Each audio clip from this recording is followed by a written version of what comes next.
Hai guys, welcome back di Alt Update. Update kali ini kita akan bahas lagi soal EOS. Jadi 2 harian lalu atau 3 harian lalu, 2 harian yang lalu lah kita ada sempat bahas soal EOS.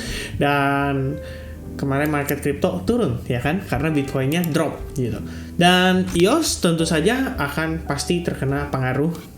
Jadi ya kita bakal lanjutin update-nya aja. Karena menurut saya menarik EOS terlepas dari dropnya kemarin. Hari ini recovery 17%. So, what is behind this recovery atau fast recovery? Salah satunya seperti yang kita udah bahas di video terakhir, which is this one. Ya, EOS itu adalah soal upgrade yang akan dieksekusi pada September akhir. Jadi ada Mendel 3.1 upgrade, ada Ethereum Virtual Machine Product Suite ya kan, dan ada Ethereum Virtual Machine Launch juga. Jadi saya pikir di sini sebenarnya bisa mengundang euforia terhadap market. Karena kalau kita lihat sebenarnya votersnya nggak terlalu signifikan, nggak sebanyak yang lain, tapi at least ada 171 yang ngevote dan ya ada kehidupan lah ya kita bilangnya teman-teman. Jadi dari sini kita lihat EOS itu successfully maintain trend line yang kita udah sampaikan di video terakhir. Jadi memang saya personally ngelihat trend line ini adalah trend line yang paling major ya, paling dibutuhkan untuk EOS itu tetap dalam keadaan bullish. Dan hari ini reaksi atas trend line tersebut kalau menurut saya sih lumayan lebay, sekaligus menginvalidasi si head and shoulders pattern ya, yang sebelumnya sempat kita antisipasi juga. Jadi kalau misalnya ngelihat situasi sekarang untuk EOS, buat saya sih ini masih cukup ideal ya untuk kita lihat dia cenderung masih bisa menguat lagi. Salah satu faktor yang mempengaruhi adalah bukan dari indicator ya teman-teman, tapi memang kita lihat dari sisi price actionnya sendiri. Jadi yang terjadi adalah kemarin itu kita sempat ngelihat si EOS itu kan breakdown. Nah, saya sempat manfaatin untuk long position pada EOS, dimana saya taking profit di sini. Lalu pada saat dia breakdown, saya putuskan untuk exit full position. And then yang terjadi adalah, dari sini teman-teman ya, kayaknya dari time frame hourly ya, terakhir kita update ke teman-teman itu adalah time frame hourly. Jadi yang terjadi adalah ada sebuah descending broadening wedge pattern, breakout terjadi, taking profit setengah di sini, lalu dia breakdown, saya putuskan taking profit lagi setengahnya. Lalu kemarin pada saat dia nge-spike di sini, ini sebenarnya adalah V formation, which is I'm expecting a little bit pullback dan testing di range price tertentu, which is misalnya di range price ini atau range price di bawahnya. Jadi saya pengen lihat dulu nih dia retest.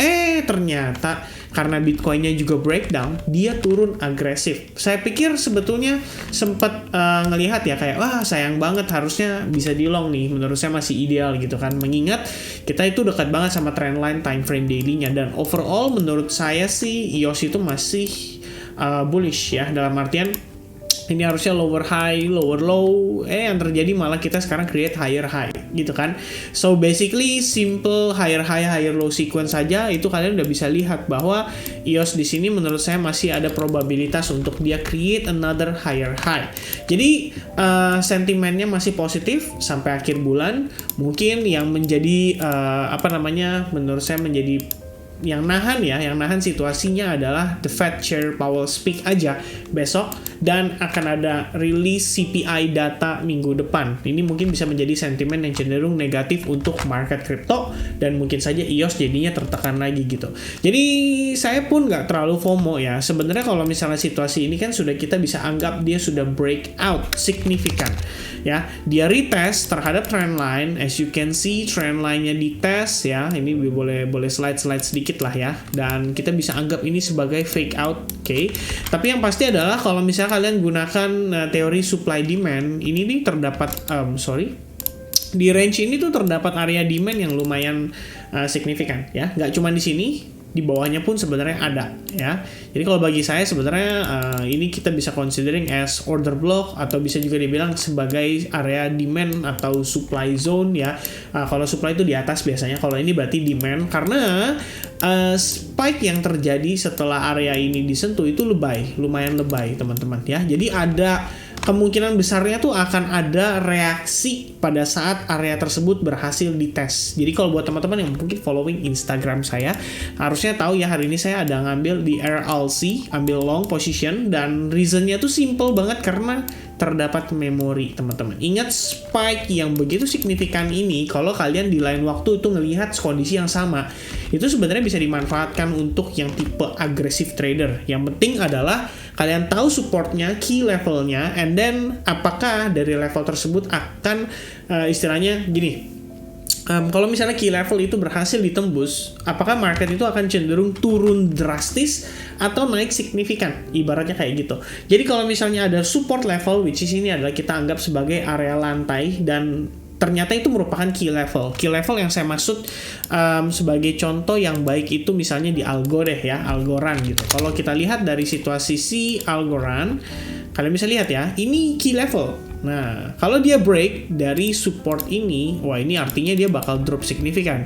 Cuma permasalahannya adalah untuk Algorand di sini kita belum melihat situasi sebelumnya tuh terdapat yang namanya memori ya, atau momentum yang bisa dibilang begitu kena level ini tuh dia langsung nge-spike signifikan kayak si EOS ini ya, ataupun kayak si tadi mana RLC ini teman-teman ya. Dan by the way yang menarik hari ini HNT ya, dia terbang 41%, nice regain guys. Nah balik lagi ke EOS sedikit. Jadi kita lihat situasi EOS saat ini, dia udah successfully break dari resistance yang ada di sini ya. Ini udah resistance yang udah nahan lah EOS ini selama beberapa hari terakhir, dari terakhir tanggal 27 Agustus. Dia ketahan dan finally dia berhasil break nih, close candle ya. Sebenarnya belum close candle sih, karena ini time frame 4 jam, berarti kita lihat nanti jam 3 pagi gitu ya. Apakah dia mampu close candle? So let's say dia close candle, next potential target adalah di range price $1,7.